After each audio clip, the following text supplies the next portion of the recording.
Hi hello నమస్తే welcome to 24/7 news TV. So IPL ముగిసింది, RCB cup గెలిచింది. So చాలా కాలం తర్వాత వెయిట్ అనేది వాళ్ళకి చాలా ఆనందాన్ని ఇచ్చింది. ఆర్సీబీ కప్ ఇవ్వడం, వెయిట్ చేసి చేసి కప్పు కొడతాం అనేది. అలాగే ఇప్పుడు ఇండియన్ టీము ఇంగ్లాండ్కి వెళ్ళబోతుంది. సో దీని గురించి మాట్లాడేందుకు మనతో పాటు స్పోర్ట్స్ జర్నలిస్ట్ కిషోర్ గారు ఉన్నారు. సార్ని పలకరించి చాలా విషయాలు కనుక్కుందాం. సార్ నమస్తే. సార్ నమస్తే మూర్తి గారు, ఎలా ఉన్నారు? సో బాగున్నాను సార్. సార్ ఇప్పుడు మనకి ఇంగ్లాండ్కి వెళ్ళబోతున్నాం.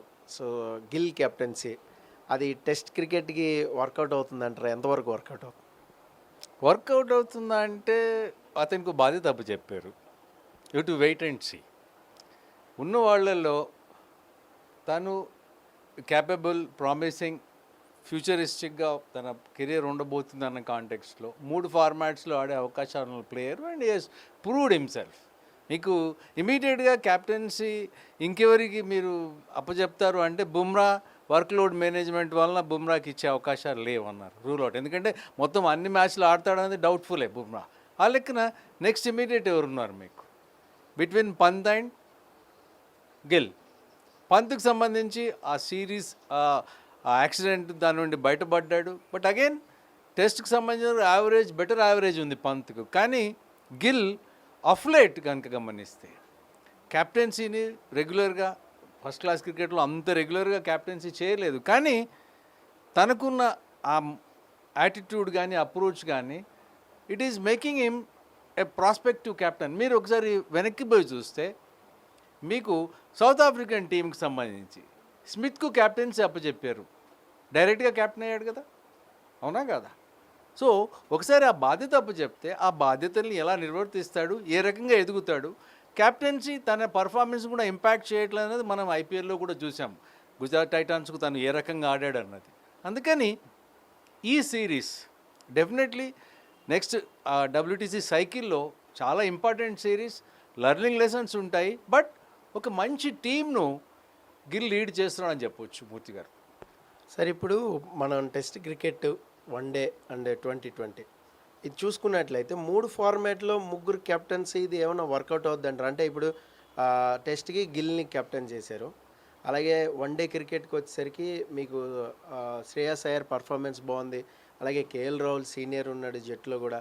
సో వాళ్ళల్లో ఏమైనా ప్రయత్నిస్తారు. అలాగే 2020 సూర్యకుమార్ యాదవ్, హార్దిక్ పాండ్యా వీళ్ళిద్దరు కూడా లీడ్ చేశారు సో ఇండియన్ టీంని. సో ఈ 3 ఫార్మాట్లోకి గిల్ సెట్ అవుతాడంటారా? ఖచ్చితంగా సెట్ అయ్యే అవకాశాలు ఉన్నాయి.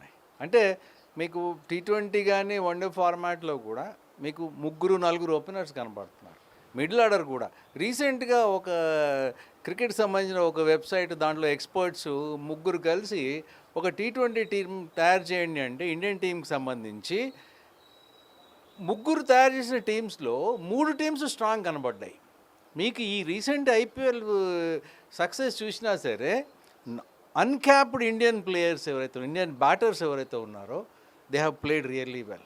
ఒక రకంగా ఈ ఐపీఎల్ మీరు అనలైజ్ చేసి చూస్తే అన్క్యాప్డ్ ఇండియన్ బ్యాటర్స్ వాళ్ళ పొటెన్షియల్ అనేది అన్లీష్ అయింది, బయటికి వచ్చింది. సో ఆ లెక్కన మీకు డెఫినెట్లీ గిల్ 3 ఫార్మాట్స్లో ఆడే అవకాశం ఉంది అనుకుంటే 3 ఫార్మాట్స్కి డిఫరెంట్ కెప్టెన్స్ ఉండడం కూడా ఇట్స్ హెల్ప్ఫుల్. ఎందుకంటే వైట్ బాల్లో ఆడేవాళ్ళు పూర్తిగా టెస్ట్ క్రికెట్కు ఆ రకంగా ఆడతారా లేదంటే దాంట్లో ఇన్వాల్వ్ అవుతారా అంటే కొన్ని సందర్భాల్లో మీకు డౌటే కనబడుతుంది.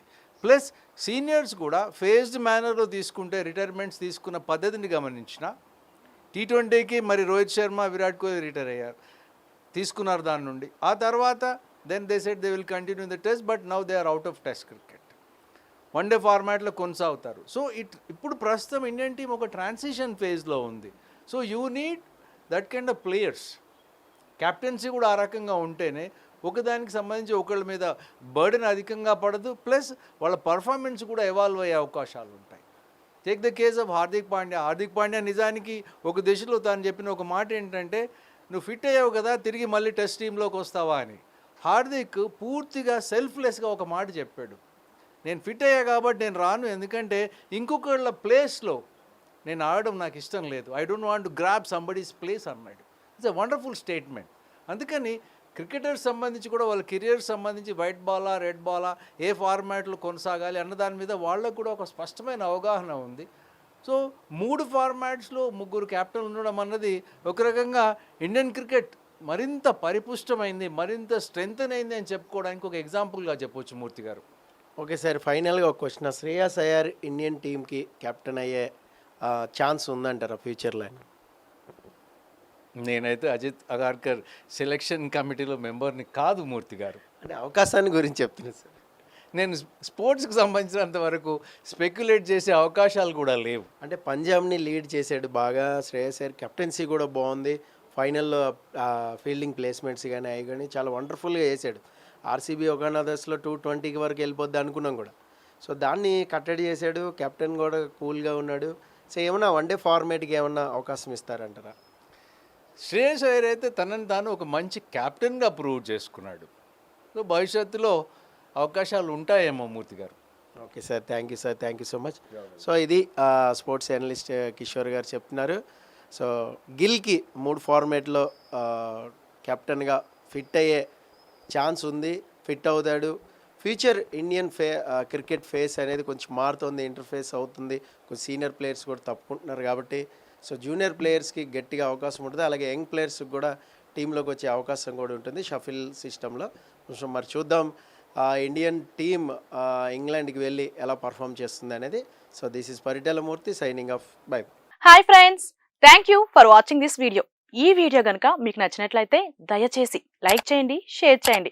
ముఖ్యంగా మా ఛానల్ 24/7 న్యూస్ టీవీని సబ్స్క్రైబ్ చేసుకోండి.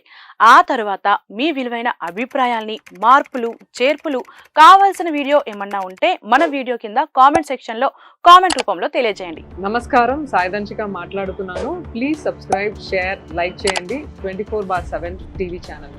హాయ్ నమస్తే, నేను మీ Sonia Akula. Please subscribe to 24/7 news TV.